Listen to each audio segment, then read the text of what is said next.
If you are new to the channel, then subscribe the channel and press the bell icon for further notification. Okay student, welcome you all to this new lecture in EM theory series for GATE. So today we will be solving again 5 questions starting from question number 51 to up to question number 55. Okay, then let's try to solve these questions. So in question number 51, 52, they are linked question. An inductor designed with 400 turn coils wound in an iron core of 16 centimeter square cross-sectional area with an cut of an air gap length of this much. So this much cut is there of air gap, length is 1 millimeter.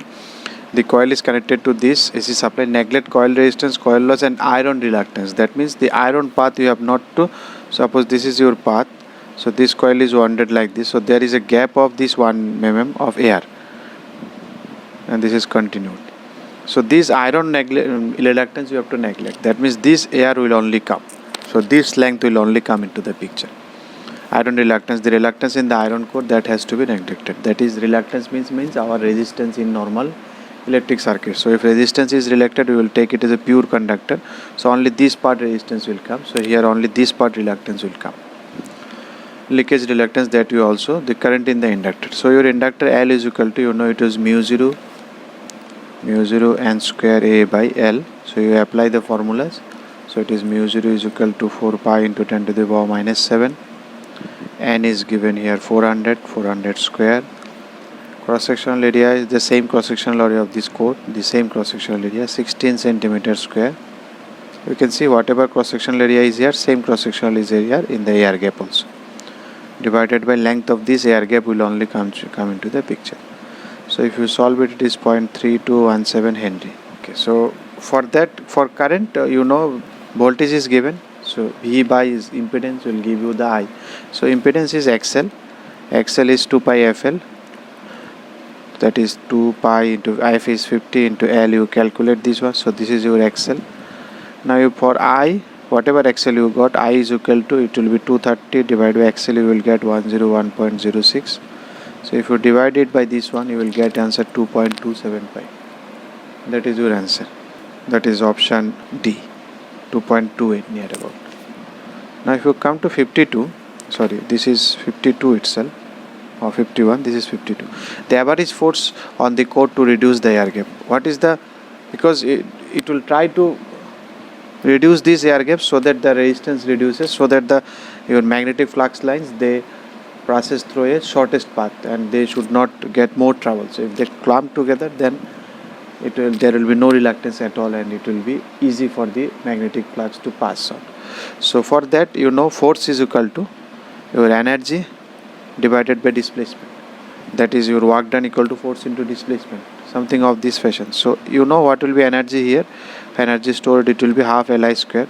So that energy will force into displacement, it will try to reduce that gap. So force will be in this way so that this gap should be reduced, so that it should be come together.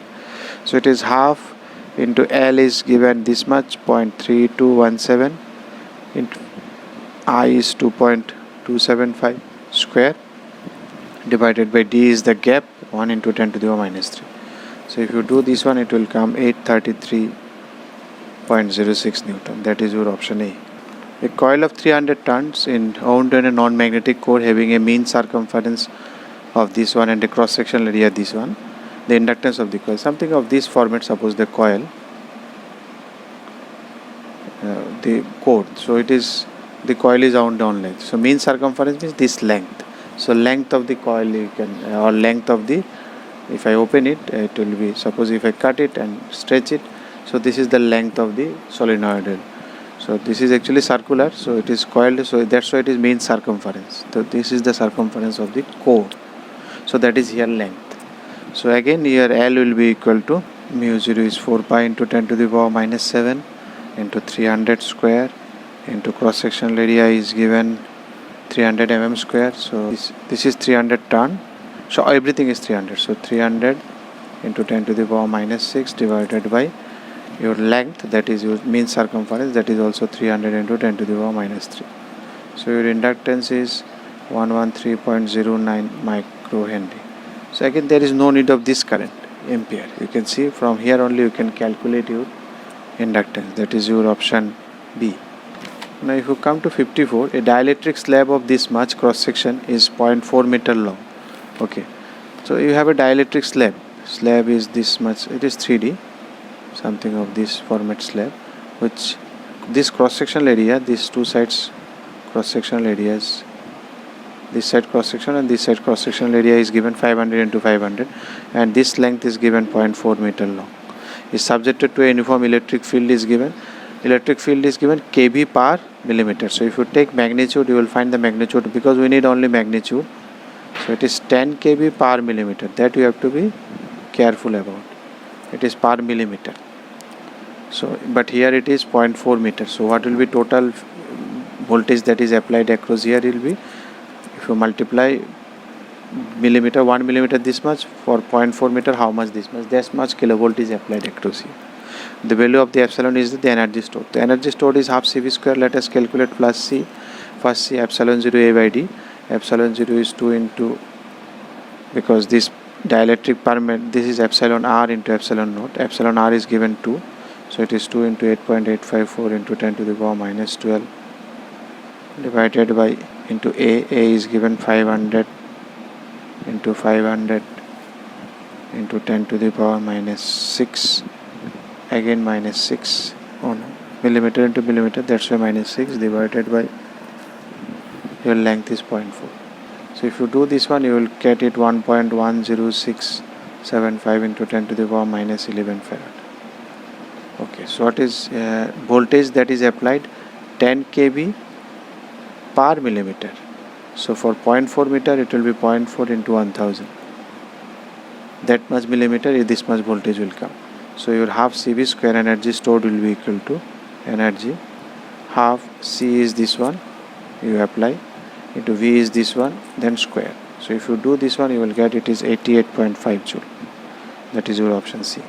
The magnitude of the magnetic flux intensity B at any point of a normal distance having normal distance d from an infinitely extended wire is, so this formula you know, because H is equal to I by 2 pi d. So mu B, H is the intensity, magnetic flux intensity or strength, B is the magnetic flux. So B depends on the what material you are using, that means what is the medium.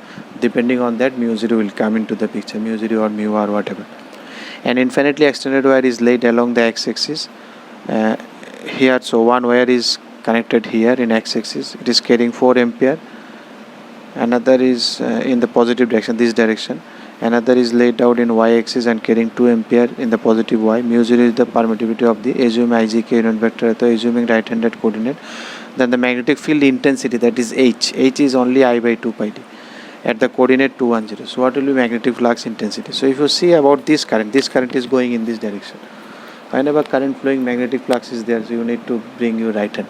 So if it is going this side, so what will be your magnetic field from this 2? So it is coming out of this fashion. You can see it is feel it is. So if you are standing at a point, what you will feel? You will feel a upward magnetic field. So it is magnetic field is upward. So it is upward direction is your what? Z, because this is why Z is 3D. So here it is positive Z. So for this 4. Now for this 2 ampere, again current is flowing in this direction too. So your hand is this. So if you stand at here, what you will feel? You will feel downward. So it will be minus y. So both this I got, this is plus y and this is minus y. So you write all these formulas. H due to this 4 ampere, what will be?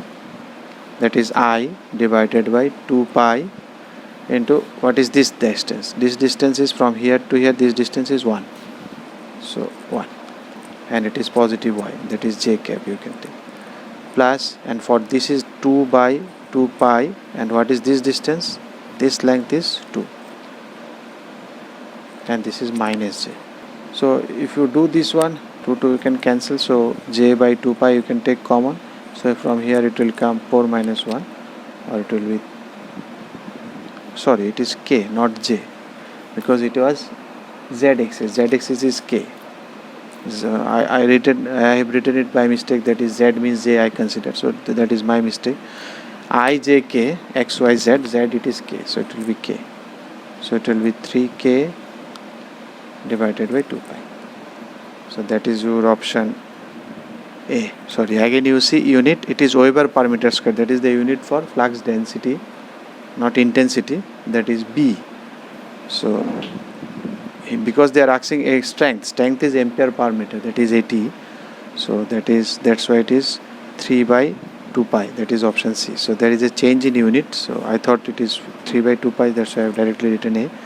But it is Weber per meter square. It is ampere per meter. So it should be ampere per meter because it is intensity. If you like the video, then press the like button and please give your valuable comments in the comment section.